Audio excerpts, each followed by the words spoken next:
Picture this, Sanji, smiling, effortlessly cooking up a masterpiece at the Baratie. Now contrast that with the cold, sterile laboratories of Germa 66, a ruthless father named Judge, and a young, terrified Sanji locked away in a dark dungeon, crying alone.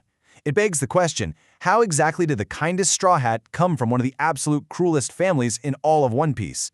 Welcome to this explainer, where we're going to dive deep into a story that isn't just about a runaway prince. No, it's about a child who was treated like he literally never existed. So let's really get into this mystery, because it's wild when you think about it. How does a kid born into a family of literal warmongers grow up to be the beating heart of the Straw Hat crew? We're talking about a deep dive into empathy, unimaginable sacrifice, and ultimately, finding your true family. Before we get into the really heavy stuff, though, I've got to share this crazy behind-the-scenes fact. Did you know creator Ichiro Oda originally envisioned Sanji as a gunslinger? And his name wasn't even Sanji, it was going to be Naruto. Seriously. He even modeled Sanji's whole vibe after Steve Buscemi's character in Reservoir Dogs. You can totally see it, right? The suit, the attitude, it's all there. But, well, a certain ninja manga named Naruto started serializing, and Oda knew it was going to be huge, so he changed the name, swapped the guns for those iconic kicks, and the rest is history. He did keep the signature eyebrow swirl, though, which is actually a nod to a Narutomaki noodle topping. Pretty cool, right? Alright, back to the lore. Chapter 1. The Prince of Germa, a Father's Cruel Dream. Born in the North Blue, Sanji was the third son of Vinsmoke Judge, and Judge, well, he was a brilliant but utterly ruthless scientist who ruled the Germa Kingdom and its mercenary army, Germa 66. Judge had this terrifying vision. He wanted living weapons. He genetically modified his own children before they were even born. His sons Ichiji, Niji, and Yonji, they became exactly what he wanted, emotionless super soldiers with superhuman abilities. But Sanji's mother, Sora, she desperately wanted her kids to keep their humanity. Against Judge's wishes, she secretly drank a dangerous drug during her pregnancy to stop the modifications. It tragically ruined her health and eventually took her life, but it worked on one single child, Sanji. He was born a completely normal human, full of empathy and emotion. And because he kept those emotions, his compassion, his deep love for cooking, which actually started when he made meals for his sick mother, he was deemed a complete and total failure by his father. I mean, possessing human traits like love and compassion, to Judge, that was a defect. While his brothers developed bulletproof exoskeletons and superpowers, Sanji just kept falling behind in military training. This set the stage for a childhood of severe abuse. He was relentlessly bullied and beaten by his emotionless brothers, while Judge just watched with utter disdain. To him, emotions simply made a soldier weak. Chapter 2. The Boy Locked Away. Erasure from History. When Judge finally realized Sanji was never going to develop those superhuman powers, he took horrifying measures. He was so intensely disappointed in Sanji's humanity that he quite literally erased his own son from the kingdom.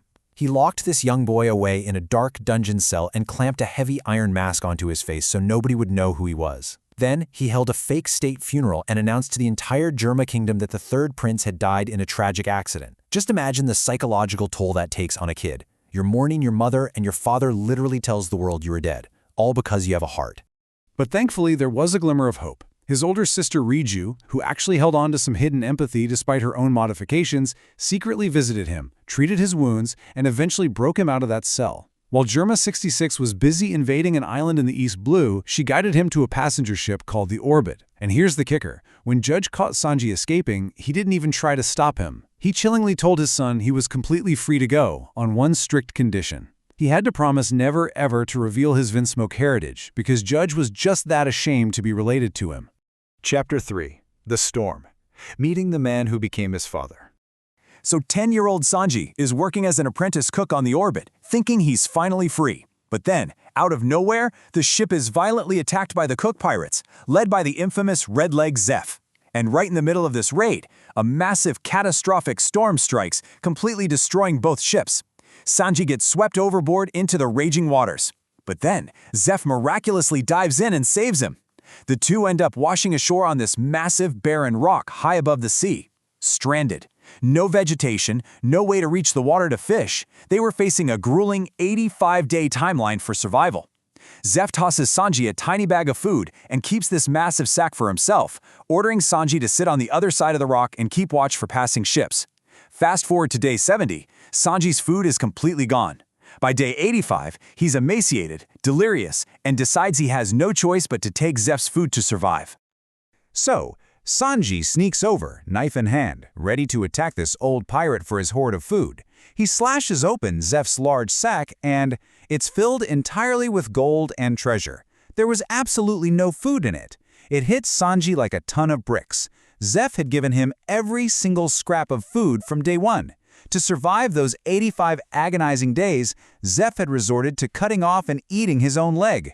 It completely shattered the young boy. The man he thought was a greedy, ruthless pirate had literally given up his own body to keep a total stranger alive. And you have to ask yourself, why?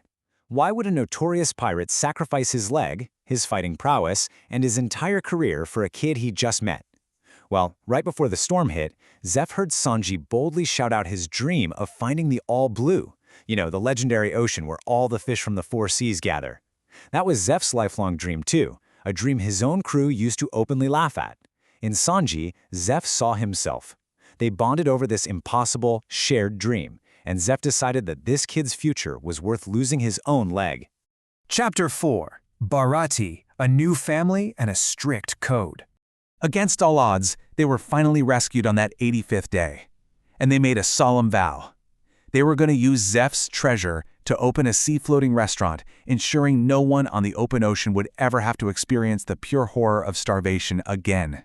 Zeff's philosophy rapidly became Sanji's core belief system. Never, ever refuse food to a starving individual. It doesn't matter who they are, how evil they seem, or if they don't have a single berry to their name. Under Zeff's tough but incredibly loving guidance, Sanji learned world-class culinary skills and Zeff's legendary Black-Leg-style martial arts, specifically so Sanji wouldn't ever have to risk injuring his precious cook's hands in a fight. Zeff wasn't just a boss or a head chef. He stepped up as the ultimate mentor, the true father figure in Sanji's life. He instilled this strict, unyielding code of chivalry in him, including his famous rule to never strike a woman. Zeff gave Sanji the tough love, the moral guidance, and the foundational support that his biological father, Judge, was just entirely incapable of providing.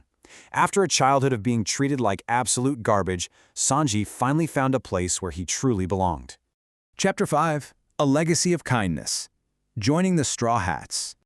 Sanji spent 9 pivotal years at the Baratie, serving incredible food to pirates, marines, and civilians alike. That is, of course, until a reckless rubber boy in a straw hat crashed right through their roof. When Monkey D. Luffy saw Sanji freely feed a starving, dangerous enemy pirate without a second thought, he immediately knew he had found his crew's cook. Zeff knew it was time for his adopted son to leave the nest and chase their shared dream of the All Blue, so he actively pushed him to go. That tearful, bowing goodbye Sanji gives to his true father, it is honestly one of the most emotional moments you will ever see. Sanji joined the Straw Hat Pirates, proving every single day that the very empathy and kindness Judge hated so much wasn't a failure at all. Actually, it's his greatest superpower. Every single meal Sanji cooks is a living tribute to his mother's tragic sacrifice and to the pirate who gave up his leg so a little boy could live. We've seen how a discarded, abused prince found a true father and evolved into the kindest chef on the seas. But what happens when a creature rejected by his own kind and hunted in terror by humans desperately seeks just one single friend? Next time on our Straw Hat Origins Explainer, we'll uncover the heartbreaking, beautiful story of Tony Chopper, the monster who only wanted a friend. You definitely won't want to miss it, so we'll see you then.